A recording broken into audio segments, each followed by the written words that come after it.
Now recording. Shout out to the Craigs. Someone's Welcome. got to do it. Yeah, you gotta have that out there. But welcome back to the Hoops Temple podcast. Y'all know me, Nathan Schwartz, and at this point, y'all know Aaron. Actually, probably all know Aaron more than you know me because you got like 25,000 followers on TikTok. Something like that. Something like that. Yeah, y'all know Aaron. I'm Nathan. Good to see you, Nate. Good to see you too. Well, we're back. We're trying to get through 151 to 176 all time. Could you imagine if this wasn't all time? We're just trying to rank 151 to 176 for like next season. Maybe we should. We got to top 90 last time. We tried to get to 100, but we ended up falling just one podcast short. And we didn't want to do a 90 through 100 podcast, so we just left it at 90. Yeah. Well, maybe this next year we can do like top 150 and really start getting into the Torian Princes and the Yeah, KCPs. at that point, maybe we shouldn't. All right. Well, so the way we do this is we went through and we ranked each position top 50, and you cannot nominate a player for this rankings of top 100 or top 200 until we have gotten through the guy above them by position. So we've got the 5 positions, the 5 nominees. Currently at center, we have Brad Daughtry. We have power forward Maurice Stokes, small forward Chet Walker, shooting guard Walter Davis, and point guard Matt Calvin. What an Sounds like exciting group. sounds like last time we were really leaning towards Maurice Stokes. Do we just want to knock him off first and put him up there at 151, or do you have someone else you want to have higher? I like that idea because we really were. It seemed weird to change our mind now because we really considered him for 150. Um, although didn't we pull Joe Fulks? No, he was already ranked above Stokes prior to that. Let's do Stokes at 51, and we'll get it started just like that. Stokes, the just 3 years in the NBA, 1956 to 58, but it's an incredible 3 seasons. It's 3-time All Star, 3-time All NBA, a rebounding title, Rookie of the Year, 3-time Second Team All NBA. He leads he averages 16 points per game and 17 boards with 5 assists on top of that. He's just absolutely stuffing the stat sheet. He's really an incredible player before he gets hurt pretty tragically, hitting his head on the court, ending his basketball career. Yeah, it was a mix up with Vern Mickelson, who we also ranked yesterday. So, some more top 200 names in the mix. But yeah, you said it. It's a brief career. It's 3 seasons. But in those 3 seasons, he goes 7th, 6th, and 5th in MVP voting. In points per game, he is 10th, 13th, 15th. In rebounds, he is 1st, 2nd, 2nd. And in assists, he is 8th, 3rd, and 3rd. Like, hey, top 10 in scoring, top 3 in rebounding, top 2 in rebounding, and top 10 in assists. Like, it's brief, but what else do you want? The guy was destined to be an MVP, destined to be a probable champion, and we never got to see it. But of the guys we've got remaining, I don't think we have anyone that hits the peak, that 3-year level of a Maurice Stokes. That's true. Just at this level, if you could even get to the level Stokes did, I think you're in great shape for this ranking because we are talking about guys that were on again, off again All Stars that maybe made one All NBA team. Um, and I do think Guys, that's important. yeah, a lot of guys who, if you were playing next to some other guys, they could be good, they could be great. Stokes was the guy that you would put these other guys next to. That's true. With Stokes off the board, that introduces Dennis Rodman, the 7-time rebounding champion, the 2-time All-Star, 2-time Defensive Player of the Year, 2-time All-NBA player, 8-time Defensive Player, and did I say 5-time champion? I'm not sure because you cut out a little bit there. You Oh, paused for a second. You may have said it, but he is a 5-time champion. That's correct. Someone that we've gotten heat for in the past. I think the thing with Rodman is, and we'll sing his praises when he is ranked, but it seems lower than he should be.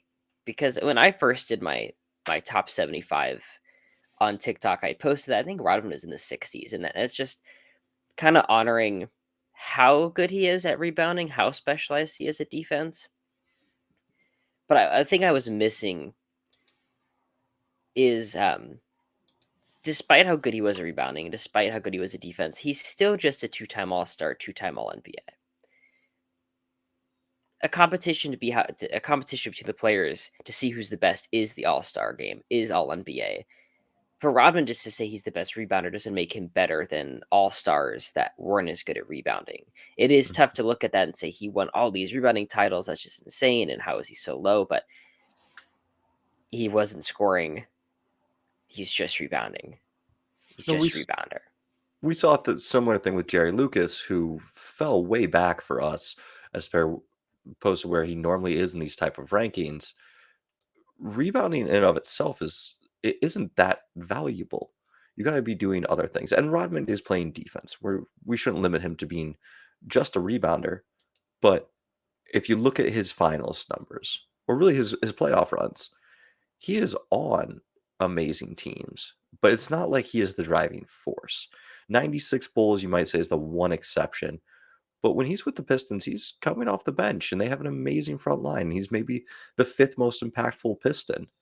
You know, the 97, 98 Bulls, those 2 years, you might say he's third. He probably is third, but there's Pippen and there's Jordan, and then there is a chasm between him, Ron Harper, Tony Kukoc. You know, he's third, but it's not like a 1, 2, 3. It is a 1, 2 jump, 3, 4, 5. He absolutely helped teams win championships. And without him, there are some teams that would have not won titles. And I absolutely agree with that. But still, in the playoffs, 169 games, averaging 6 points and 10 boards. It's 6 points and 10 boards of great defense, just like anyone else. Yep. And I've said before, I've used this, but it's not special, awesome Dennis Rodman 6 points and 10 boards. It's the same 6 points and 10 boards that anyone else could get. And while it's still important, let's not get too crazy. Yeah. Would you like to nominate Dennis Rodman here? Or are you interested in somebody else? I had Rodman down at 158. I had him at 157, so let's wait a little bit then. Okay. Who is your nomination? I had Walter Davis from the shooting guard category, though he plays some small forward as well. Davis is good for a really long time, from 1978 to all the way up to 1990 with Phoenix for 11 seasons, then 4 seasons with Denver. He's 20 points a game, 19.8 with 4 assists and 3 boards on 51% shooting. That's really impressive longevity, and these are pretty good teams. He plays in 78 playoff games, averages 18.6 points per game in the playoffs from 78 to 91, missing the playoffs a few years, but still, I think it's a long time of pretty good production. Mm-hmm. He makes 6 All-Star teams, 2 NBA teams. He's Rookie of the Year. He even starts his career with 4 straight All-Star appearances. I'm all for it. How do you feel about it? I love it. I did some fun research on him. Do you want to hear 2 cool facts about him? Please. So initially, he was hesitant to switch from being a forward to being a guard because he didn't feel that he was the best ball handler. And do you know who talked him into being a shooting guard? I do not. Who is it? George Gervin. He Oh, said it'll really? extend your career. He said ball handling is not that difficult. Well, yeah, he went to the great George Gervin for the advice and got that from him. Second cool fact about him is that he's the youngest of 13 children. Oh, the youngest. How cool is that? Yeah, he's kind of got known as Mr. Agreeable, kind of a people pleaser, but also just like willing to work hard and do whatever his coach said. In 82, after being a 4-time All-Star, he's coming off the bench. He had a bit of an injury, and so to come off the bench in the first round, they're in the playoffs. He's playing, I want to say it was Denver. He averages like 22 points in 24 minutes off the bench, including 30 points to lead the team in the elimination game, the closeout game, him to win it for them. So I like it. I think he's not going to be remembered for a lot of things. It was kind of hard to find that special moment in his career, but I can give you just a little bit of a one. In 1984, he averages 25 points per game and 6.5 assists 36 minutes a game, and the Suns make the conference finals. They push the Lakers to 6 in those conference finals. That's something that's an impact you can Yeah, tangibly see. yeah.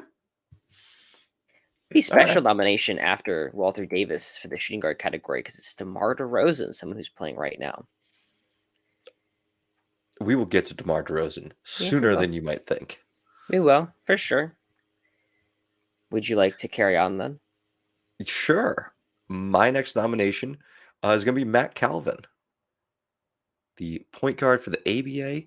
He played for actually quite a few different teams. He definitely got his start with the Los Angeles Stars. It's kind of where he broke out. He was kind of considered too small to play in the NBA, but when he got to the ABA or when he tried out for them, he was just lightning fast. He's described as one of the fastest guys in the league. They say that he is faster dribbling the ball than most players are in an all-out sprint. But the most impressive thing about him was that he had this just insane stamina. He never got tired. He is second in assists and eighth in points in ABA history. So good for a long stretch of time. He is a 5-time All-Star, multi-time All-ABA first teamer in the 70s. He helps the Stars make the ABA finals after them being pretty bad the year before. In 69, they were really bad.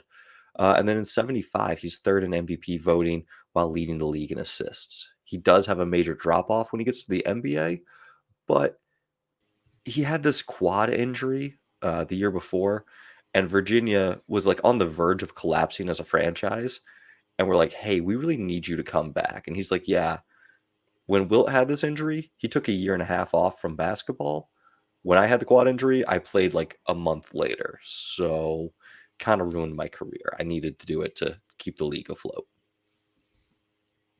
Yeah, you can definitely see the drop off happen. But the other interesting thing is there's the injury, and then at that point he's 29 and hurt, and that ABA to NBA transition is always tough because the NBA was better. It still was, even if it got closer towards the end, it was better. Mhm. And then you have these guys coming in when they're 30, 31, 32, kind of banged up, and they aren't as good anymore in a league that didn't really respect the ABA. They're not going to come on, ABA guys. Here's 45 minutes a game.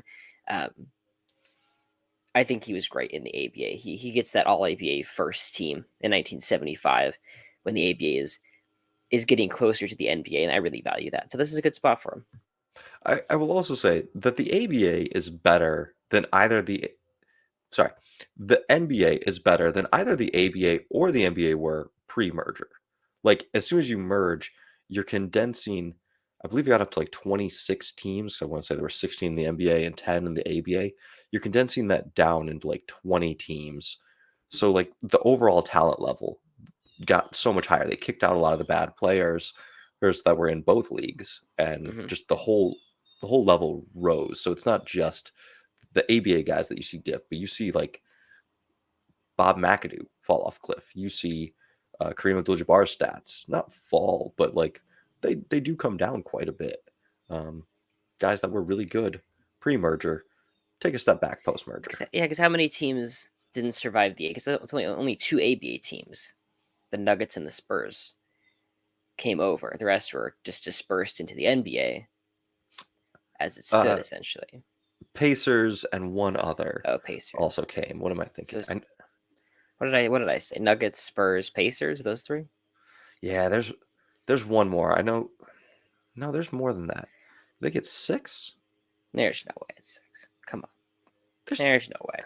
there's six. There's no What am I way. what am I thinking here? Uh, That's a Pacer. good point. With the ABA dispersing, it wasn't just both teams, both leagues merged perfectly. It was all the ABA talent into a bit less space. I'm gonna take my allergy pill live on air. Nuggets. Pacers, Spurs, Nuggets, Nets. The Nets, that's right. The Yep. Nets, they survive, but they survive is a strong word. They exist. Their logo makes it Whoa, over. whoa, whoa. It's a Whoa, completely whoa, different whoa. team, and they're horrible. They're horrible, horrible, horrible. But as a franchise, they have continued. And maybe the most Very generous of you. successful, well, not the most successful, just the Spurs, but they made 2 NBA finals since joining the league. What have the Pacers done? Got that one with Reggie? The Nets were awful for the entire 70s and the back half of the 70s after the merger, the entire 80s, the entire 90s. They had like a few seasons with Derek Coleman and Drazen Petrovic where they won like 40 something games. And you want to, you're going to bank on the Pacers, the Nets are the worst of those four franchises. Actually, I'm looking at the win percentages. They actually are. You're right. It's not. It's not by much. It's not much, but you're right. Thank They you. do have the Okay. worst. All right. All right. So That gives us an exciting another nomination from a current player, slightly current. He is kind of current. It's John Wall. He's playing right. yeah, He's are in you the league. accepting my guy at Yeah, that spot? yeah. I had Matt Calvin one. I had Brad Doherty first, Okay. but I had Matt Calvin after that, and it's a good spot for him. All right. Yes, this brings John Wall onto the board, and if you're listening, you know who John Wall is. We'll talk more about him when one of us feels the need to nominate him. You're nominating Brad Doherty? I am. I am. 5-time All Star, 1-time All NBA. Plays just 548 games over the course of 8 seasons because his back gets injured and he can't play anymore. He's out of the league by 29. But prior to that, he was 19 points and 9.5 boards, 3.5 assists. He was a pretty good defensive player as well. And the Cavs are a really good team. They push the Bulls as far as anyone really pushed them. They lost to the Bulls in 88 in 5 games in a 5 game series, in 89 in 5 games in a 5 game series. Um, in 92 in a 7 game series. They lost in 6, and then they get swept in 93. It's just the Cavs versus the Bulls over and over and over and over again. And Doherty's a huge part of that. Might I offer you someone else who was a huge part of getting demolished by a historically great player? Please do. What about DeMar DeRozan?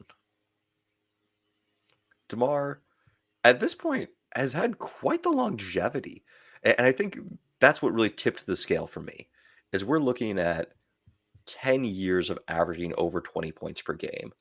Him at this point from 2014 to just last season of 2023, he's averaged 23.5 points per game. DeMar is a 6-time All-Star, 3-time All-NBA player. You know, the Raptors, we knew they were doomed in the playoffs. They weren't going to make it past the Cavs. But I think we've kind of forgotten about how good they were in the regular season. They won 48, 49, 56, 51, and then 59 games with DeMar as kind of the lead. Lowry leads the team in win shares due to the strong Lowry plus bench units.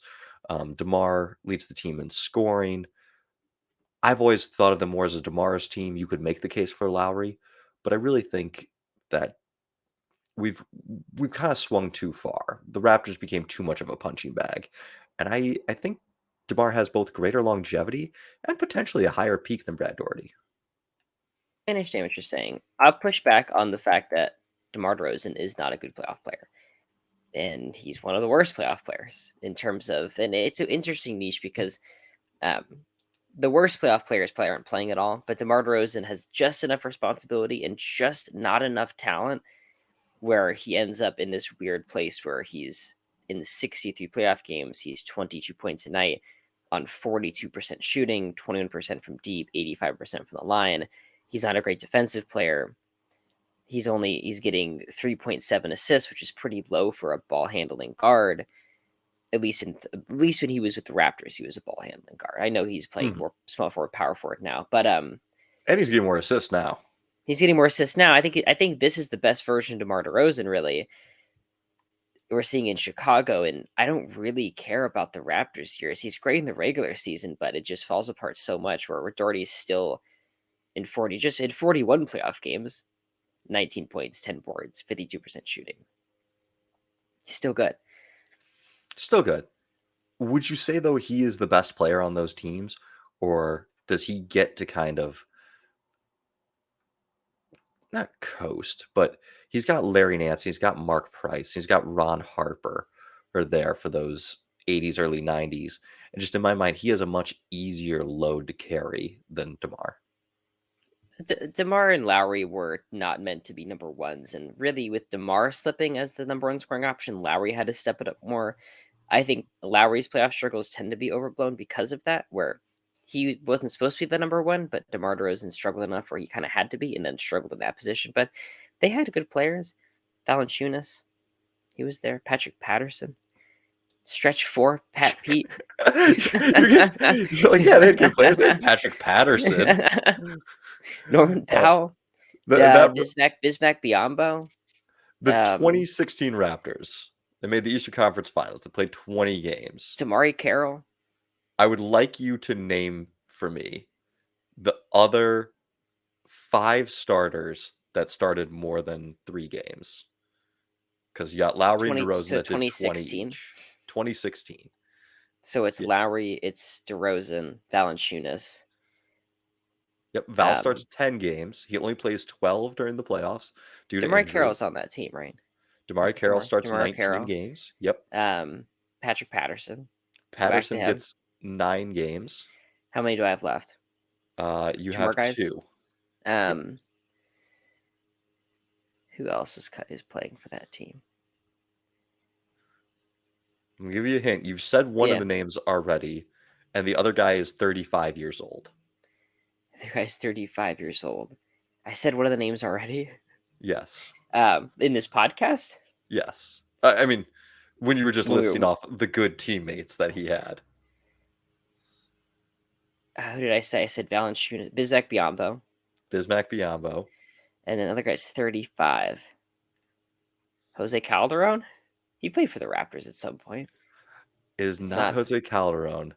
It is Luis Scola. Scola started the final 5 games against the Cavaliers. Not a good look. Not a great look for the DeMar DeRozan case. Yeah, do you want to do DeMar DeRozan? I want to do DeMar DeRozan. Okay, all right, I'm in. Come on, the best year that they got. You lose Valanciunas. Val does not play against the Cavs. You're stuck with Luis Scola and Bismack Biyombo starting for you. I love Luis Scola. I remember when I was a kid, I didn't really understand. I mean, I was young. I was probably like 11 years old. I didn't understand like the ways of the league. And I remember I would watch like the ESPN top 10 plays every night. And the announcer was really sad that Luis Scola was going to retire. He's like, I'm going to miss this guy when he's gone. And so in my head, that was enough to be like, Luis Scola is one of the best players in the league. And he always has been. Which is a memory I don't want to erase. In my head, Luis Scola was in the top 10 from 2006 to 2015. I think that's the thing. When we go back and rank players, the biases are not towards the current players. No. The biases are towards the guys that we saw as younger people. Like the guys that I will never accept that Brad Miller was good. Like, I don't care what numbers. All-Star team. Yeah, I don't care what you want to tell me about. He's the worst fucking all-star. Him or Jamal McLaure. Like, people complain about, oh, Andrew Wiggins didn't deserve to make an all-star. I had to watch Jamal McLaure and Brad Miller. The Kings to the playoffs. Won't accept it. Anyone that does that is an all-star. Won't accept it. Okay. All right. So then I take it still with Doherty. Are you in? You're still with Doherty. I had one more guy above him, which is John Wall. How do you feel about John? I like John Wall. I had him a bit lower, about 160. Okay. But I'd be flexible to move him up, but I do think it's time for Doherty. Okay. I had Doherty at 156, so I just have him one spot back. I'm totally comfortable with that flip-flop up there among them. I'd like to note, with DeMar DeRozan being ranked, the next shooting guard would have been Devin Booker, but we moved him into the top 100. Now it is Lou Hudson, famous Hawk of the 60s and 70s. Brad Doherty comes off the board, meaning Ralph Sampson is now our nomination for the center position. Can I ask you, how long is it going to be before we talk about Lou Hudson? Let me see. I had him 161. Not too long. I like Oh, Lewis. okay. Okay, I have him much further down. I was like, man, we're not going to talk about shooting guards for a while, but apparently you're gonna bring him up sooner. All right. So then, if it's back to my nomination at 156, I would like to nominate John Wall. And the first thing I'd like to just say about John Wall is his career is a disappointment. John Wall is one of the most talented guards. He won't have the love that like a Derrick Rose would have. He didn't ever win MVP, but I think he is a Derrick Rose-esque player. He's a much better passer. He is a really good defensive player. Not quite as good of a scorer, but still over his 4-year peak. He's a 5-time All-Star, but it's really 4.5 good seasons. His 4-year peak, 20 points, 9.9 assists, and 1.9 steals. He had a really good run in 2015, the playoffs, until he broke his hand. They're up on the Hawks. They probably are going to the Eastern Conference Finals, and then breaks a couple of fingers in his hand. What are you going to do about it? Um, you know, well, just an elite point guard play. You could run your team. You could kind of build around him. I don't know that there's a lot more guys that I would feel comfortable building around at their peak.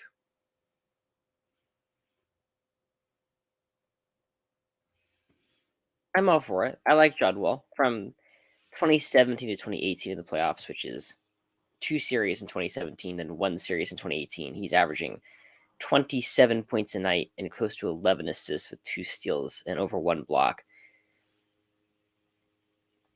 He never could shoot, and that always held him back a little bit, Oh but yeah, he was an absolute blur, good on defense, and just a fantastic playmaker. I'm all for it. yeah. He's got a career true shooting added of negative 676. But to talk more about that 2017 playoffs, he goes up against Atlanta in the first round and averages basically 30 and 10. Just even better than the multi-series average. And Atlanta was good. Atlanta had their kind of all around great players or all around solid players. All right. So locking him in 156. Who do you have for 157? I would like to note the next point guard is Agent Zero Gilbert Arenas. Very exciting. 157, I had Chet Walker. He's been sitting there for a while at our small forward nomination. He's a 7-time All Star. He's a part of the 67 Sixers, one of the greatest teams of all time. Is an All Star for that team, averages 19 points, 8 boards, and 2.3 assists over the course of 81 games in that season. But it's really impressive longevity for the 60s and 70s. He plays 13 years. He's an all-star in his second season, age 23. He's an all-star in his second to last season, age 33. Chet Walker's going to get you about 18 points, about 7 boards. He's going to be an all-star sometimes. He's not other years. How do you feel about it? I like Chet. The thing that I really like about Chet is if you put him next to other good players, he can do more of the little things. He doesn't need to be ball dominant. He can play off ball, can play without it in his hand. And then if you need him to be the lead guy, because he's gets that Chicago team, for if it's their expansion year, if it's the year after expansion, but really early in the Chicago Bulls franchise, he gets them to the playoffs. He does. He's 1975, they pushed the Warriors to 7 games in the conference finals. They're 1 game away from Chet Walker finals appearance, and it's him and help me out on them. Bob Love Bob and Love. Dick Motta's coaching those teams. It's a very talented group, but Chet Walker is a really big part of that. Oh, Nate Thurman, Jerry Sloan, Norm Van Leer. Yeah, it's a solid team. I had him a little bit lower, but I'm not opposed to moving him up. Can I interest you in a Zelmo Beaty? I realized that we had said Ralph Sam, Ralph Sampson was the next center up. That was wrong. No, that is right. That was right. That Dan, was don't get right. on me. Yeah, can't do it. I that is wrong. I think it should be Zelmo who should be up next. I disagree with that. I'm a big Ralph Sampson guy. Can't switch that up on me quite yet. You have to wait a little bit. Can I make my case? Yeah, sure. Wilt Chamberlain claimed that Zelmo gave him more trouble than anyone else. And he'd be lying. And he'd be lying through his teeth. That's a ridiculous thing to say. He lost to Bill Russell 9,000 times, and he's going to talk about Zelmo Beaty? My Uh, goodness. That's so horrible. it's great, right? So Zelmo is one of the first NBA stars to jump to the ABA. He gets barred for playing for a season, but when he gets into the league, he is really good. And him and Mel Daniels kind of have this fight. Mel considers him like the ultimate rival because Mel didn't play in the NBA, but here's this all-star NBA center that comes over. And so the two of them just go at it, both, on the court, but also they'll get into fights and confrontations. Zelmo leads the league in true shooting with 71%. He leads the league in win shares in 1971. He makes a finals appearance in 71, averaging 28 points and 16 rebounds. Zelmo has also been declared one of the dirtiest players in the league. He'll hit you in the elbow, or he'll hit you with a quick elbow. He'll step on your foot. He always does in just the way that the refs never call it. Also was declared one of the players with the worst knees. There's a story in Terry Pluto's book, like Loose Balls, about him having like shrapnel or like bone debris that's floating in his knees be surgically removed, and then him playing in the game 4 days later until the stitches like burst open. And the doctor was like, "You're supposed to be out like 2 months. Like, what are you doing?" He's like, I gotta play. I gotta give it my all. And that's just what he did. Is he got in there and he gave it his all until his knees exploded. That's incredible. Who Incredible needs enough. who needs load management? No, it's not yet. Not yet, Nate. He's behind Ralph Sampson. We made that clear in the centers pod. Yeah. Don't try to get under me like There's new information. We that. learn more every day. Soon. Can we use soon? Because we're at once. I mean, are you into Samson pretty soon? Because I had both those centers pretty significantly like low. Uh, I had Ralph at 164, but I will say at this range, it's not it's not like there's that much separating any of these guys. You got I get Chet it. Walker next. I have this whole string of power forwards. Like I've got our next four power forwards before I have Chet. But if I wouldn't be mad to have Chet at 157. Can we do it then? Okay, we can do it. All right. Awesome. All right. So you don't like Zelmo. You're not gonna let me sneak Zelmo in over Ralph. Not over Ralph Sampson quite yet. Sampson's just so good for the 86 run, and he has that one playoff game where it's like 30 points and 10 boards and 10 assists and 8 blocks, and it's in the 80s too, and it's not early ABA basketball, which is important. Yeah, it just It's not what really put me off is the blatant Wilt Chamberlain lie. It's just the dishonesty from Wilt Chamberlain. that's not Zelmo's fault. Will had to pick someone to lie about, and I think it's telling that he at least lied about Zelmo, right? I can't buy it. I can't buy it quite yet. Okay. Bobby Dandridge is our next small forward, and I do like some Bobby Dandridge. Not this high though. Right? Right? Don't you shrug your shoulders at me? Don't you casually Not just quite. smirk? He is just a four-time All-Star. He makes one All-NBA team. But he is a two-time champion, and he makes the finals. I believe 4 times in. Yeah, 4 times, wins 2 of them. No one scored more finals points in the 70s than Bobby Dandridge. It's an important thing to remember. Yeah. That is a little bit of luck. It's kind of like James Jones making 7 straight finals. James Jones and LeBron, the most unstoppable duo of all time. Yeah, it's just like when Luke Walton and Kobe Bryant combined for 83 points in that one game. Yeah, me and Kobe combined for 81 in the same game. Yeah. All right. My next nomination, if you're not gonna compromise with Zelmo for me, is going to be Dennis Rodman. I think that's right. I had him. I had him up next as well. It's time. It's time for Rodman. Yeah, the numbers don't say it in the Matrix how he's looked at. His awards are lagging way behind here, but he was in the right spots at the right times. His contribution as a bench player or as, the fourth guy for the Pistons, his contribution as the third guy for the Bulls and winning 5 championship rings, that has to bring you up some, even if I question how valuable he is. There's a reason the Spurs got rid of him for like next to nothing. There's a reason why the Pistons traded him away for Sean Elliott, and then the next year they're like, yeah, all right, we don't really actually want Sean Elliott. We just didn't want Rodman, so I guess you guys can have him back. Like, there's a lot to look negatively at Rodman, but his defense and his rebounding won teams championships. So yeah, 158, good enough for me. I'll be right back. Do some stuff.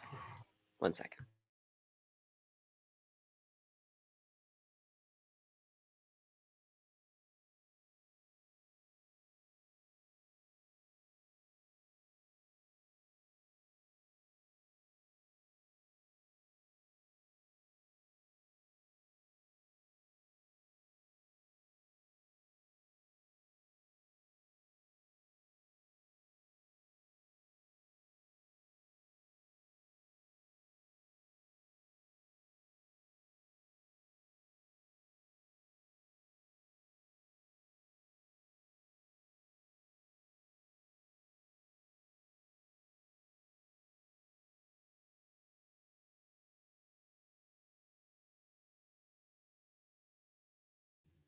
You left off with Dennis Rodman. Yes, sir. Wonderful. That stretch for Rodman from 92 to 98. He wins every single rebounding title, 6 points a game, and 16.7 boards a game. He just decided to rebound and only rebound. He's just going to play defense and rebound. And what an era to do it in the 90s when defense was such an important part. The pace was slow, offenses weren't as good. Really thrived in that era. I don't know what he'd be today because there isn't a space for someone who is so bad on offense. But I guess that doesn't affect his all-time rankings. Obviously, just a curious conversation. Yeah, it's interesting to kind of think about because you could do small ball center stuff with him, but he's so bad with the ball, like that you couldn't really use him as a pick and roll in the way that you use Draymond Green. It's likely that his talents just would not work in this league currently. Kind of the same way Kenneth Faried washed out because he just couldn't do much with the ball, and he How dare couldn't you shoot. speak on the Manimal? That's Well, another player I was very confused about when I was like 13 years old. I love the Manimal. He was so good. He was on the top 10 plays all of the week every time because he had these awesome plays and then he wasn't good anymore. I mean, he really just caught the league at the wrong time. He would have been so good in the 2000s, but what he did just wasn't very important. Um, I Yeah. love Rodman's 2000 season. It's 12 games, age 38, 2.8 points, 14.3 rebounds, 38% from the field. He's playing with Dirk. How exciting. Yeah, it's funny. Like he gets on the Shaq Kobe Lakers for a second. He gets to play with Dirk for like a hot minute. Like teams gave him chances. Even as wild and as crazy of a player as he was, like he didn't stop getting chances. Well, with Rodman off the board, that introduces Tom Chambers, the torture chamber, a 4-time All Star, 2-time All NBA player, winner of the 87 All Star Game MVP, member Very of the important. Sonics. And yeah, the Sonics and Phoenix Suns, helps the Suns go to the, well, doesn't really. He's on the Suns when they make the finals, but he's kind of the Yeah, power but forward pre let's Barkley. we'll give his credit to the 89 Suns make the conference finals. He leads that team in rebounding and scoring. Mhm. And the 1990 Suns again make the conference finals, this time pushing the Blazers to 6 games where they'd gotten swept by the Lakers in the previous season. And he again leads them in scoring, not in rebounding this time, but his scoring is up to 27 points per game. He's a really good scorer on really good teams. He's 20 points per game for his entire career. That's 16 years. I believe he's the highest scoring non-Hall of Famer. Is that correct? 20,000 I, points. I know He's he's one of the. one of two. It's him and Anton Jameson or Yeah, Antoine Jameson. yeah. Anton Jameson. Antoine. I need you Antoine. to. Antoine. Okay. Are you sure? I'm not convinced. I'm gonna look it up. All right. Well, while you're looking it up, he's got like a 7-year stretch from 84 to 91, averaging 22 points, basically 7 rebounds, and then like 2.5 assists. Did you mention the Sonic stuff? I felt like you just said it's Sun stuff. I just said some stuff. It's Antoine, but it is spelled Anton. So Yeah, Twan.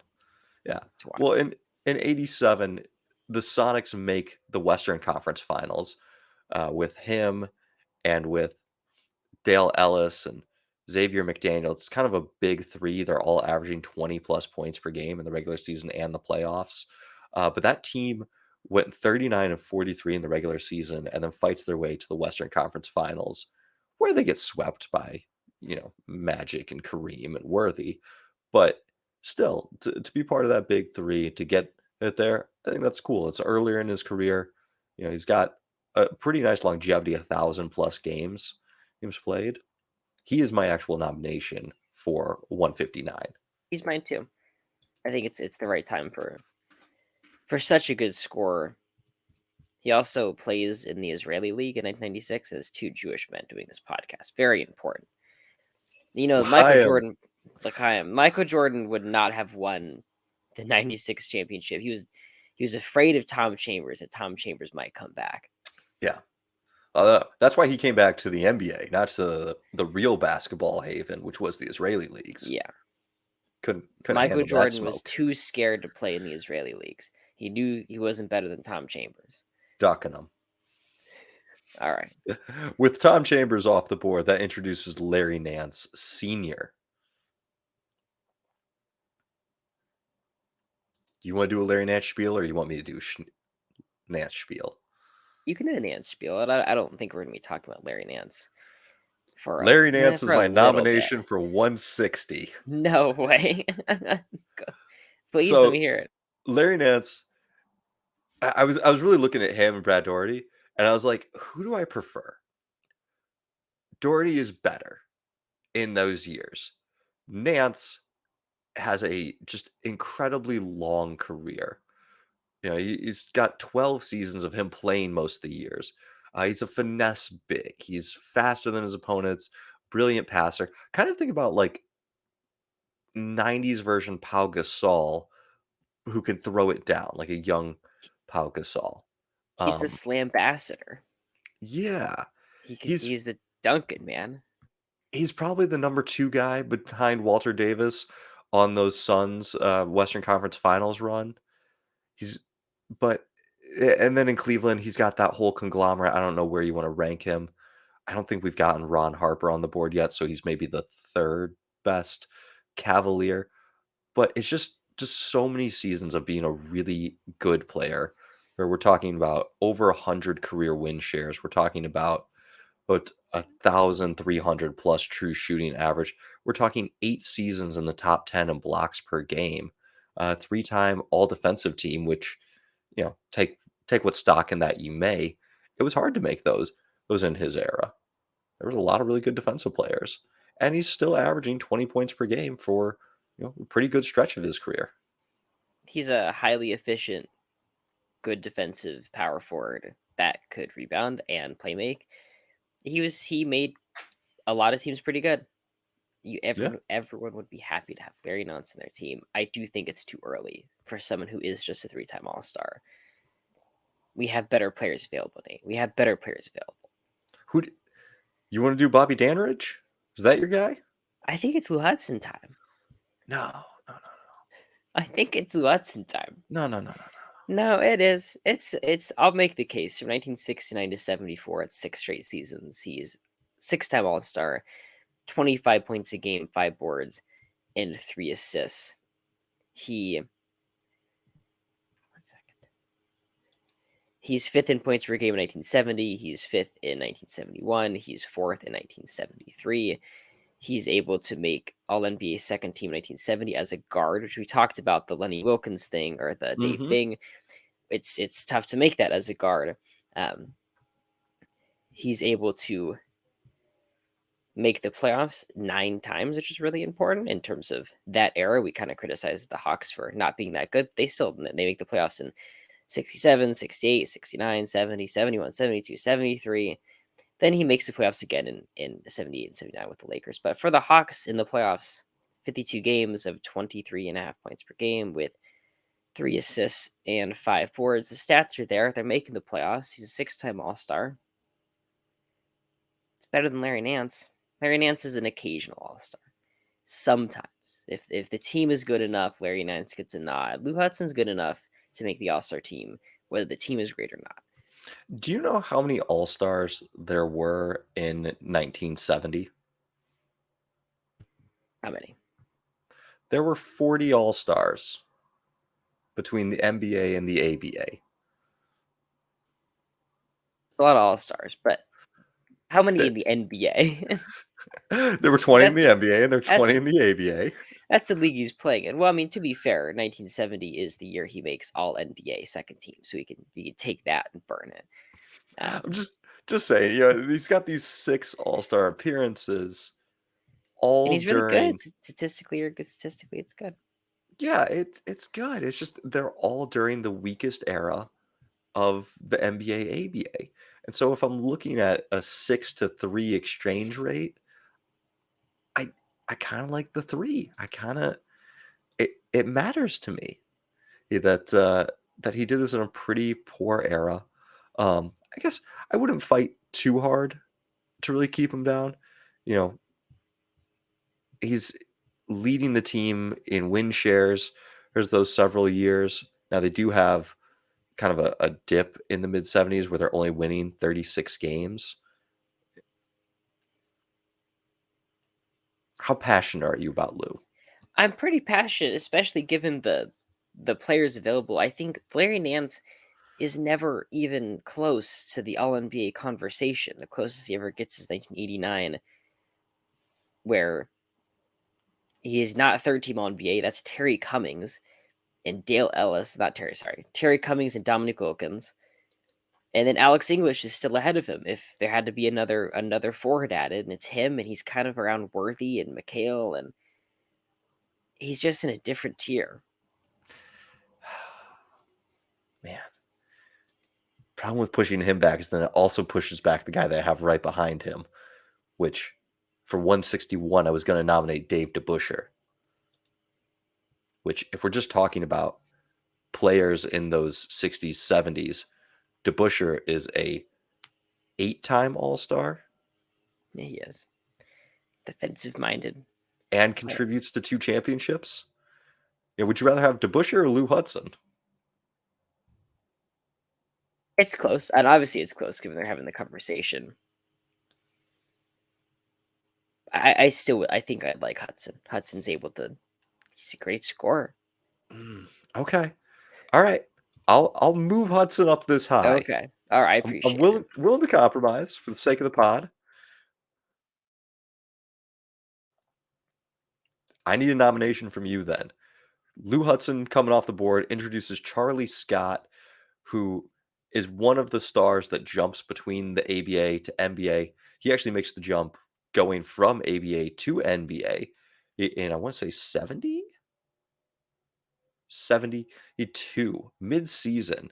And it's a pretty sharp decline, but part of that is just the Squires didn't have anyone. Phoenix actually had good players. And then he eventually gets to Boston and wins a championship with the Celtics. What we have to consider about that sharp decline is Well, it's a change in stats. I don't think it's a necessarily change in effectiveness, Hmm. where because the ABA stats are just inflated. They're playing a different era, a different style of basketball with less defense. The guards are rebounding more. It's less of a centers league, and they're not, and it's not as good of a league. But when you get to the NBA, they're still the same player. Scott's able to contribute to winning, but the numbers don't look as good. I'm not going to say because every player jumps from the AB to the NBA has a sharp decline, quote unquote. Julius Irving was still able to take his teams to the finals, win MVPs, win championships, despite the quote unquote sharp decline that kind of sort of didn't happen. Hmm. Yeah. And the ABA stats are inflated those first couple of years because teams have like one or two good players and they play them a ton and they put everything into them. There's not like spreading the ball around because you have a lot of talent. I don't think Charlie Scott is going to get nominated. He did not make my top 175. Did he make yours? Let me see. I think he did. Yeah, he did. He did, Okay. but I also have not ranked out the top 175. I haven't. At this point, eventually, we're gonna kind of have to just go Well, by nominations like we used to do, which is totally fine. we're doing it Um, today. We're making it. We're getting there. that's right. Um, so just to recap, we have Gilbert Arenas for the point guards, Charlie Scott for the shooting guards, Bob Dandridge for the small forwards, Larry Nance is still for the power forwards, and Ralph Sampson for the centers. How do you feel about a two-parter? A Bob two-part. Dandridge into the guy behind him, which is Jamal Wilkes. I do love me some Jamal Wilkes. I I have knew I could hook you with the Laker. Come on, put Bob Dandridge on. I'll give you Jamal Wilkes. I would like Wilkes to be a little bit lower. Okay. I've Okay. got a couple of centers. I got a couple power forwards before Wilkes. I'm okay not discussing the cards for a little bit, and that's no knock. Like Agent Zero has a fun career, but it's just so brief and so unimpactful. Like It's it's yeah. it's It's the like most three volatile seasons. 40 wins you'll ever see. It's Yeah, like, holy shit, that was insane. He's like 30 a night and threatening to kill his teammates, and it gets you 42 wins. Do you want to do Larry Nance now? yeah. I'll do Larry Nance I think now. it's time. You made such a good case that at this point, I think I'm ready. Oh, cat. We now have video evidence whenever I have to move the cat out of the way. All right. So Nance comes off the board, which introduces Dave DeBuscher, basically white 60s, 70s Dennis Rodman. Feel about right? Essentially, he's like the Draymond Green uh, of the 60s and 70s of the Knicks early 70s dominance. Also a very good piston beforehand, but it brings back such an interesting conversation we had earlier about what it took to be a good team in the 60s and 70s, because it was West, Oscar, Russell, Chamberlain. If you didn't have those guys, you're not going to be very good. You're probably going to about 35 games, and it looks really bad because we see it now. When you think of the impact of an individual star, someone who's really good should be able to get you 30-ish wins just automatically. But we see a collection of players we think are really good doesn't equal 40 something wins, 50 something wins, because it's just a different era when the talent is so condensed. They weren't better than Wilt, they weren't better than West or Elgin or those guys. We have that out of the way. I'm not going to bag on his Pistons years too much because he still was really good. It was still 7 seasons of 16 points, 11 boards. Yeah. And was it 6 or 7 time all defensive first team? Yeah, Yeah, 6 time all defensive first team. He made the NBA 75th, he did. 75 75. Yeah, that's a bit wild. That's a bit nostalgic. That's a bit East Coast media heavy bias. No way Yeah, the Knicks had that many top players, but his defense and his rebounding was huge to the Knicks' success. And in the Elgin Baylor like walk-in game, was it game 7 of 71? I don't know off the top of my head. But DeBuscher plays 37 minutes kind of in his stead, playing a little bit of that small ball center. Gets 18 points and 17 rebounds. they don't win that game without a DeBusschere, and DeBusschere is probably the third story behind Willis Reed and then whatever Walt Frazier did that game. So I think Walt had an amazing game. He did. But what I like about DeBusschere is he's not what we call a good times all-star, because he makes 3 all-star teams in Detroit, and then he makes 5 more for the Knicks. It wasn't just the Knicks were good and the media liked him and the players liked him that he gets these all-star nods. He really was that caliber of player, but contributes to 2 championships. He's an all-star for both those seasons. 16 points and 12 boards in the playoffs. I think this is a great spot for him.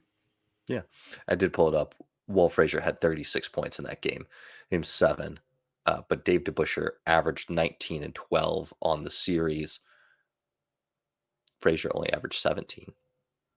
Did have 10 assists. So, it definitely went Reed, Frazier, DeBusschere, but still came up big. I'm all for it. Next power forward's Elton Brand. How exciting. We both love Big Elton Brand.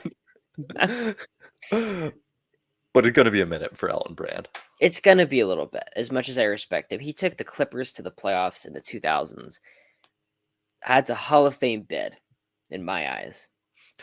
Can I offer you a Ralph Sampson? I know you love Ralph. I do love Ralph Sampson. People are too harsh on Ralph Sampson. Advanced stats are too harsh on Ralph Sampson. He has 5 FORP. He has 20 win shares. He has 0.4 offensive win shares. I don't know what was happening. That just blows my mind. For Houston, he's averaging 20 points, 11 boards, and 3 assists with a steal and a block and a half in the playoffs with 50% shooting. Where did you get the 1.4 win shares? I need to see the calculations on that one. In the playoffs? Mm-hmm. In his entire career, he has 0.4 win shares. You got that written down wrong. He's got 20. Sorry, offensive win shares. Offensive win shares. Offensive win shares. Okay. That's his poor true shooting. That's a bunch of bullshit. I mean, that is. It's a bunch of that's a stats for nerds. Stupid nerd stats that don't make any sense. Ralph shot a deep shot. Ralph shot, 18, 20 footers, not that effectively. If Ralph played in the modern era, he gets to shoot threes. And now if he's shooting a 3 at 34 to 38%, that's awesome. But he was still shooting 50% from the field for the Rockets. Yeah, I think he was taking more threes than he should have, and he wasn't a fantastic free throw shooter, but stupid nerd stats don't like Ralph Sampson. The problem is that his game wasn't just at the rim and wasn't behind the arc. He had a lot of the mid range. Like he got the at rim attempts. He's 7'4". He's going to finish at the rim very well. We didn't track and have that breakdown now, but if you watch some of his tapes, like he scores at the rim incredibly effectively, and then jacks up a lot of bad mid range shots that if he just took one step back, be a three. Sampson works with Olajuwon so well. If you look through the box scores of these playoff games, there are so many games where Olajuwon has 30 points but just 6 rebounds, and it's Sampson with 12 points and 20 rebounds. Or when Olajuwon struggles to score but rebounds and block shots, it's Sampson scoring, and they really had a really awesome dynamic in that sense. Let me take just a quick second and find the game I was talking about earlier. Ralph Sampson, yes, in Game 5 of the 86 conference semifinals against Denver, he drops 33 points, 17 boards, 10 assists, 2 steals, 5 blocks on 13 of 22 shooting. That's insane. That's just an insane box score. It is. But the one problem is, do you want to know he dropped Game 1 of the finals against Boston? That's Boston. That's the 86 Celtics. I don't care. He could drop 2 points, and I'd still be happy with 1.5. He did drop 2 points. He shot 1 for 13. Did you look that up? Did you have that written down? No, I didn't have that ready. Yeah, no, it's 1 for 13, 2 points, 4 turnovers. It's not a good game. He gets 7 rebounds. For a man that size. So he's a little inconsistent. So what? little inconsistent. To be fair, he bounces back. Game 3 is 24 points, 22 rebounds. That's a monster performance. I realize though I want to push him back one spot. What about Bob Danridge? That's great. Okay, I had him first, anyways. Oh, I thought you weren't perfect. ready. I was like, man, I feel like you're gonna be a Ralph Sampson guy next. I'm gonna offer you a little, I'm gonna set it up. I'm gonna let you spike it down. But I would just like Danridge a little bit more consistent, a little bit longer successful period. High level contributor to 2 championship teams, the 4 finals. I think that's just worth more. Like it. All right. So Danridge is 163. Sampson is 164. For those listening along at home, just quick recap. We got Maurice Stokes, Walter Davis, Matt Calvin, DeMar DeRozan, Brad Doherty, John Wall, Chet Walker, Dennis Rodman, Tom Chambers, Lou Hudson, Larry Nance Sr., Dave DeBuscher, Bob Danridge, Ralph Sampson, and now Zelmo Beaty. Yeah, it's time. I knew that's where we were going, Hell yeah. and you sold me on the Wilt Chamberlain lies. I feel accomplished. We don't need to go back and relive all of the wonderful Zelmo Beaty praise. But that now introduces to the board, we have Walt Bellamy.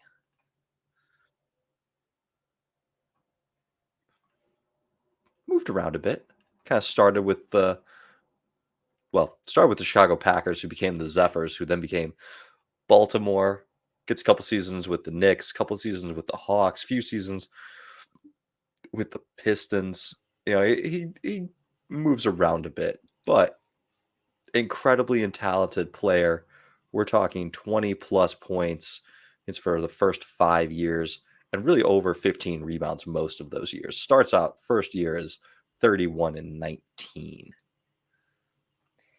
It's such an interesting career because you see like the expansion players put up big stats on horrible teams later on, but just because it was so early in the NBA, you get a chance to see a really good player start off his career with the Packers. That's the first year of the Packers. Their logo is hilarious if you find it online. It's just like a basketball with a bowl on it, and it just looks horrible.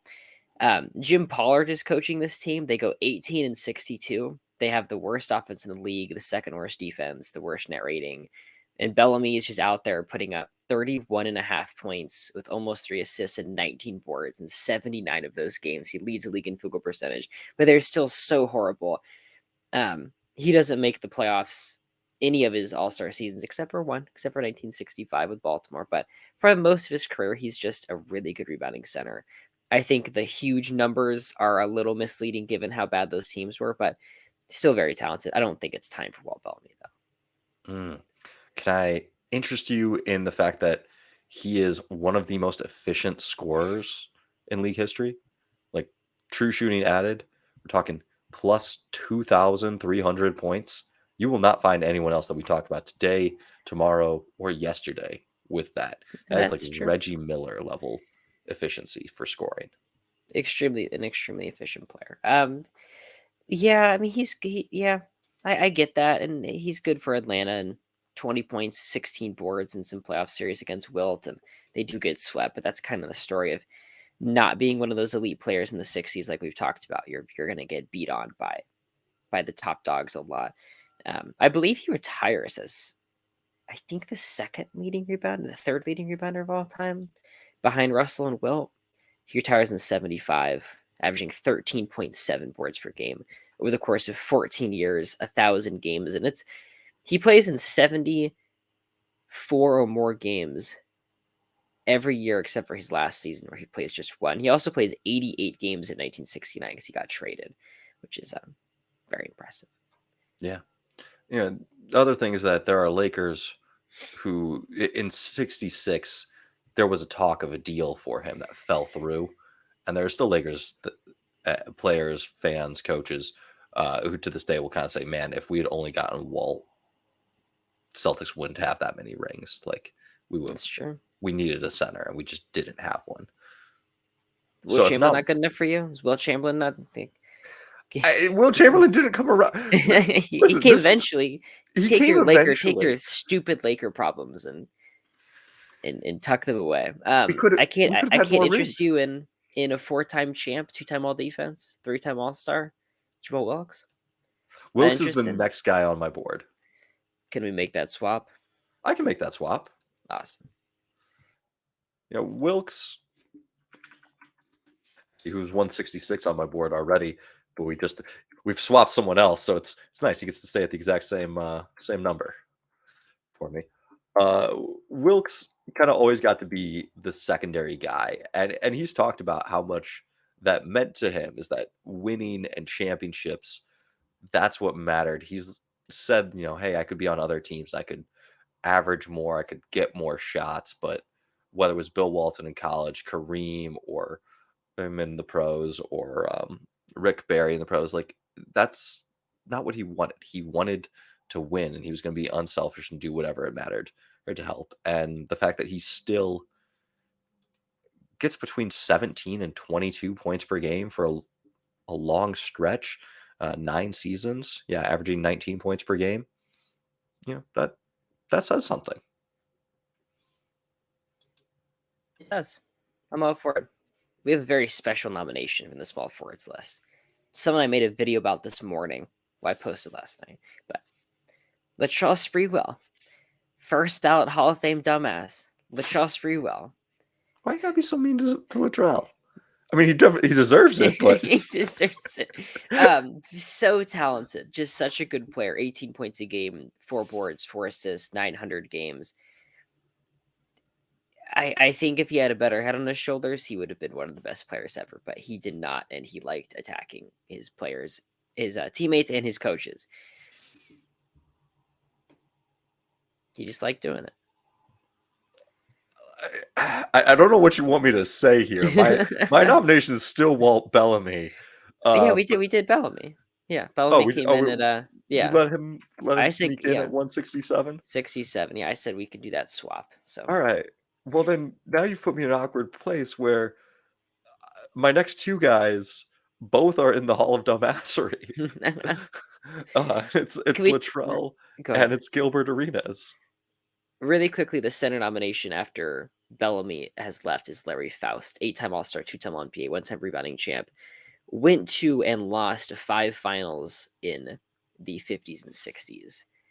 Very good player. I don't think we're ready for him quite yet. That was a long time ago, but I think this has to be Charlie Scott. No. He's really good. He's really good in the NBA. Okay. Who else was really good in the NBA? Latrell Sprewell. He was kind of good on really bad teams. He makes the playoffs one time as an All-Star. It's 1994, and he is really good. But he also like attacked PJ Carlesimo. Yeah. My favorite part about that story and teams kept wanting him. They wanted that. I think that doesn't help his case. Is that after attacking Carlesimo in practice and just choking the shit out of him, he goes back in the locker room, showers, changes, and you think that would give him like a clear head, like, man, I really fucked up. But he comes back just to yell at him more and punch him in the face. He's just built. He's just built like that. He's built for that action, man. That's all. I don't hate it. I don't hate it. Sprewell does have a really nice 1999 finals and has a really incredible game 5 against the Spurs despite them losing. It's 35 points in a game that I believe ended 75-76. I'm not there yet, and I think there's players that contributed to winning more without trying to kill the people around them. So Sprewell attacked Jerome Kersey, left practice, and came back with a fucking 2x4, Nate. Like he was. All right, Sprewell. Those are all off the court stuff. On the court stuff, it's all relevant. It's relevant, sure, Yeah. sure. On the court, he's a guy who gets you between like 18 and 20 points per game for a decade, basically. He's also one of the top defensive lockdown guys. If we look at his 94 season, we really have like 3 different peaks. There's a lot of valleys with his career, But starting off in 94, he is all NBA first team as a guard. He is also all defensive second team. He picks up some MVP votes that year. He is top 11 in scoring. He's one of the better top 10 in steals. Like he is really good in that year, and I don't think we see anyone else with quite that level of a season. Then you're right, 99 in the lockout year, he is probably the best player on that finals team after Patrick Ewing goes down, and classic Ewing theory, but it gives Sprewell the ball more chance to thrive. And then him in Minnesota in 2004. The numbers don't leap off the page, but he jumps from 16 points per game to basically 20 points per game in the playoffs, and he's battling Kobe, even that Western Conference Finals. Can I nominate a player that's a really good teammate and beloved by his peers? Elton Brand, That's Elton Brand.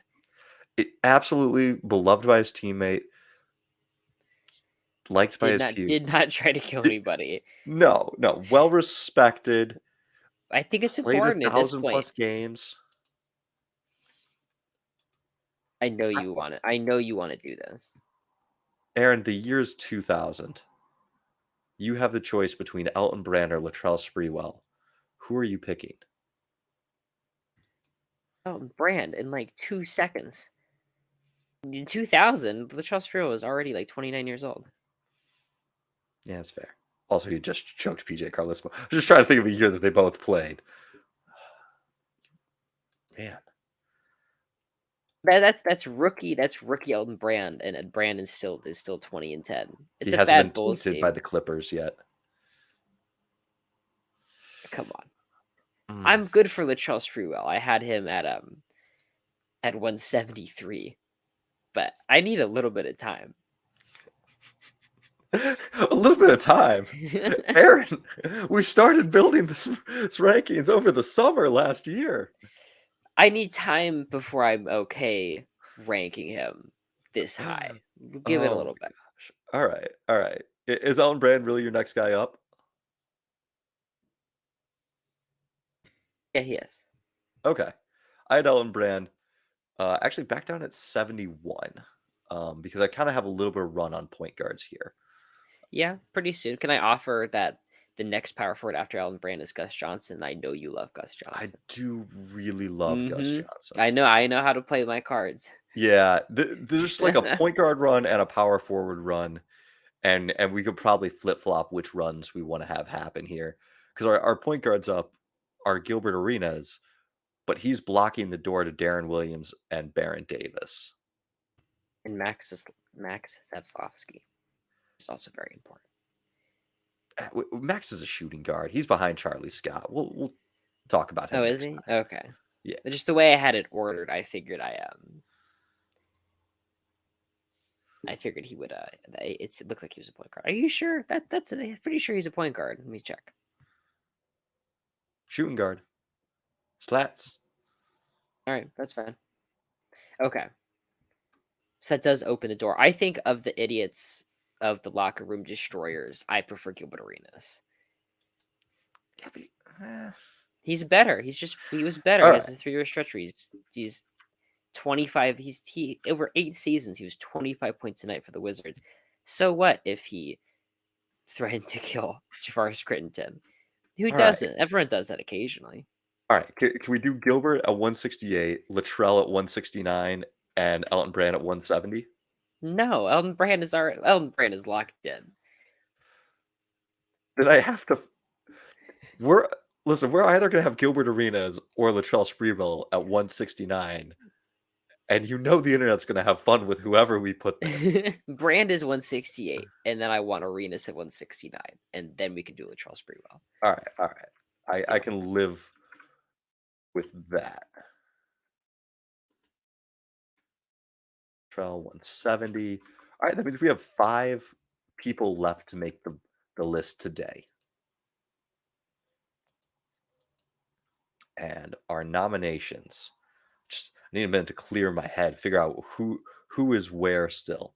All right, so up for the Point guards, we have Darren Williams. Up for the power forwards, we have Gus Johnson. We still have Larry Faust for the centers. We still have Charlie Scott for the shooting guards. And our small forward to be added to the list is now Jack Twyman. So we're going old school with some of these guys here. Yes, we are. Do you have a preference? I had my run of point guards before my run of power forwards, but you could probably talk me into Gus Johnson here. I do love Gus Johnson. Can we do Darren Williams first? I had Darren Williams first. Awesome. Yeah. Darren Williams, I made a video on the ESPN top 100 players or top 10 players in the league that they made in first in 2011 during the lockout. And Darren Williams was 10th and then 10th again in 2012. And some comments said, there's no way Darren Williams was ever top 10, but he really was. And I mean, it's not top 5, but he was close to that conversation. I think it's important in a really good era. Yeah. I think the thing with Darren Williams is that he dropped off sooner than you might expect. You know, by age 29, that's where we start to see the decline. He also had a bit more of a slow roll up. You know, 06, 07, not quite as dominant, but there's a reason why there was the Chris Paul comparisons.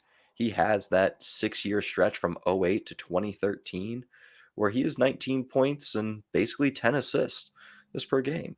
He was a driving force between that or behind that Utah pick and roll, the old Jerry Sloan, Stockton Malone offense. They just turned that into Darren Williams and Paul Millsap or Darren Williams and Carlos Boozer. And it worked. He is a strong enough point guard to make that work. Defensively, he's not as quick as a Chris Paul, but he is strong. He could switch on to bigger guards a lot better than Chris Paul could. You couldn't switch him and then post him up as easily. I like it. So you had Darren Williams. You said a run on point guards. Does that mean Baron Davis is your next nomination? Yes. Okay, I like that too. I think we're doing the right things, Nate. You're with me on Baron Davis over Gus I am with you. Johnson? I am with you. I think it's close. I think we should go Davis and then Johnson. Okay. Is it because of the 8-1 upset? That's a huge part of it. Davis is really he's good in both playoff series, 2007 and the first round and the second round of 2007. And we never really see Gus Johnson make that kind of impact in terms of winning. He puts 1965. He puts two pretty good playoff series together and with 15 points and 10 boards each. But I just don't think it's as good as Baron Davis got.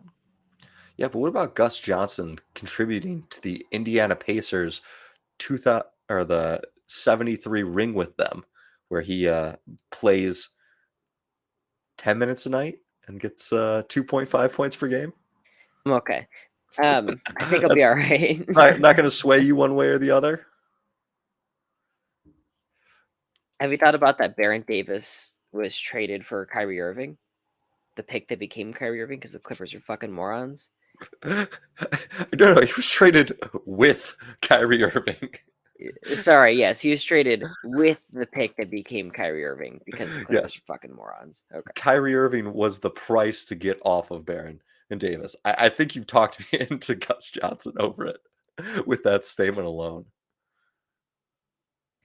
Okay, so we're gonna go Baron Davis 172, Gus Johnson 173. We have two more spots.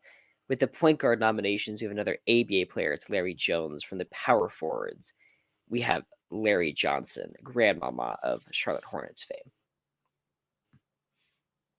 I love me some good grandmama.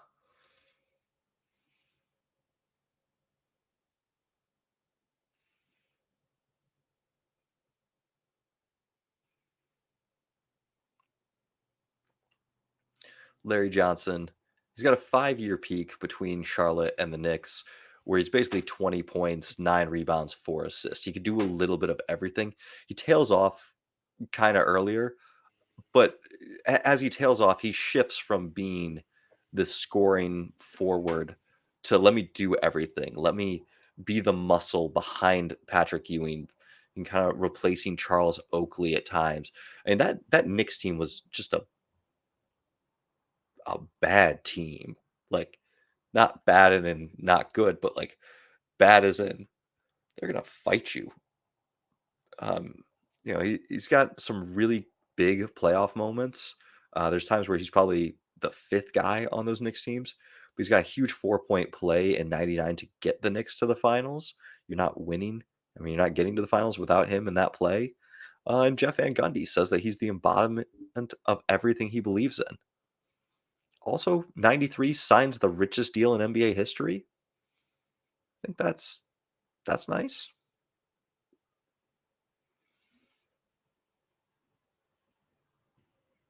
Is that where you want to go? I think it's a little early. I think Larry Faust should be on here. I had Larry Faust as my next guy, so I Okay, could flip flop them if you'd like, but let's do that. It's an 8-time All-Star thing, 2-time All-NBA. He's a rebounding champ. He makes it to 5 finals. If he wins just one of them, I think he's on this list already. It's early in the NBA. It's 1951 to 62, but he's still contributing from 51 to 59, playing in almost the full season each time with 15 points and 11 boards, which in that era, remind you, they're scoring 80, 90 points a game. So yeah, the bunch of finals is a little bit overblown. His it's last 5 two finals. finals, well, his last finals, he played 7 minutes a game. Sure, okay, I The get finals that. before that, he's playing like 16 minutes a game. Yeah, The finals statistically, before he's there. that, Though. Yeah, 30 minutes that's a game. Yeah, he's really a big contributor in one finals, the 56 finals where he's 19 points and 13 rebounds. I'll take it. Move. Is Faust good for me? Faust is good. All right. He's 7 seasons in the top 20 or top 16 really for points per game. He has 10 seasons in the top 20 for rebounds per game. A consistent presence in the early NBA. Larry Faust.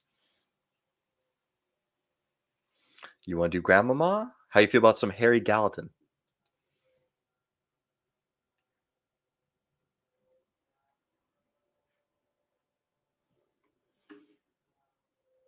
Gary Gallatin would be the next power forward after the next center after Faust, huh? He's the next power forward, but I kind of So I had Larry at 174 and then Harry at 176.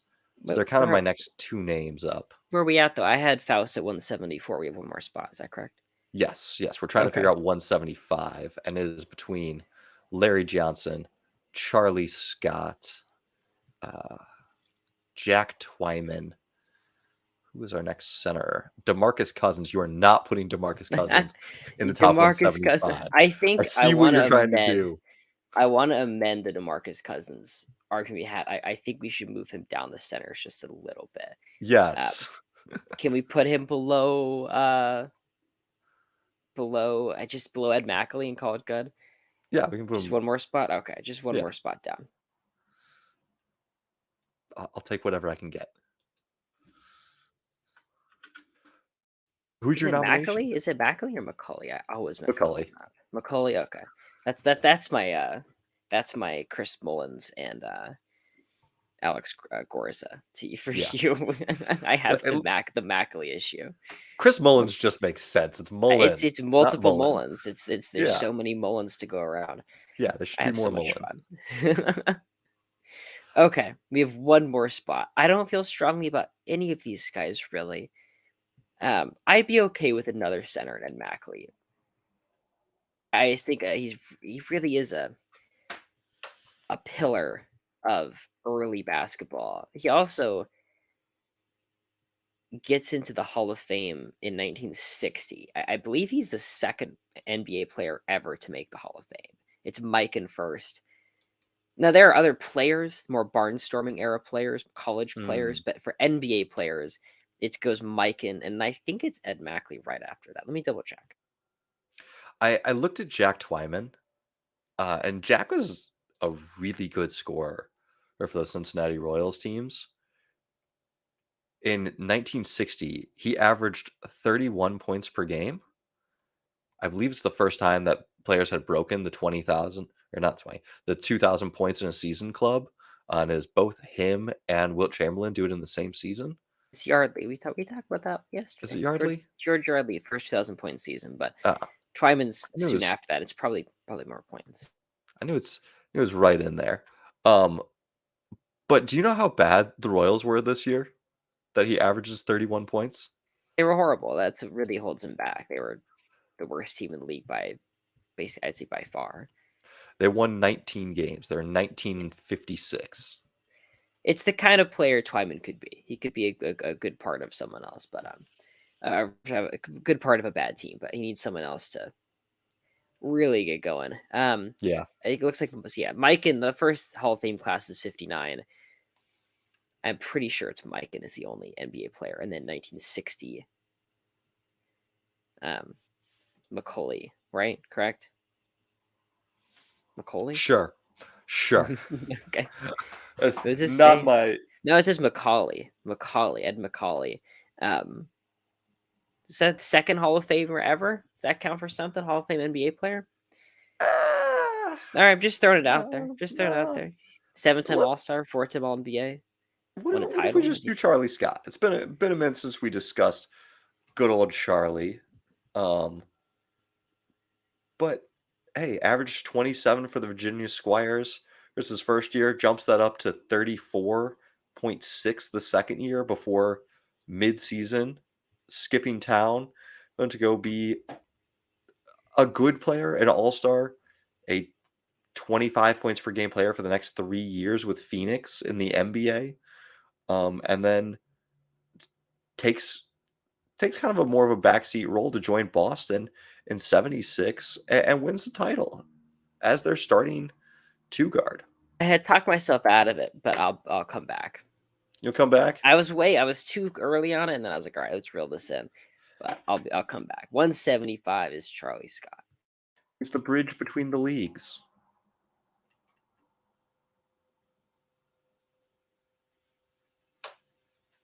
All right. That gives our list 25 new players. We've got Stokes, Walter Davis, Matt Calvin, DeMar DeRozan, Brad Doherty, John Wall, Chet Walker, Dennis Rodman, Tom Chambers. At 160, we have Lou Hudson, Larry Nance Sr., Dave DeBuscher, Bob Danridge, Ralph Sampson, Zelmo Beaty, Jamal Wilkes, Walt Bellamy, Elton Brand, Gilbert Arenas. 170, we have Latrell Sprewell, Darren Williams, Baron Davis, Gus Johnson, Larry Faust, Charlie Scott. Sounds a great name. We have 76 players left that we have unranked for the 25 spots available. And then we'll do more player rankings after the top 75 for each position. It's going to be a lot of fun. Yeah. Well, Aaron, where can the people find you? Possible Chairs on TikTok. You can find me at Hoops Temple on TikTok, Twitter, hoopstemple@gmail.com. Also, shout out to Hoops Social for giving us the live stream capabilities to get this recorded. So, yeah, check us out on YouTube.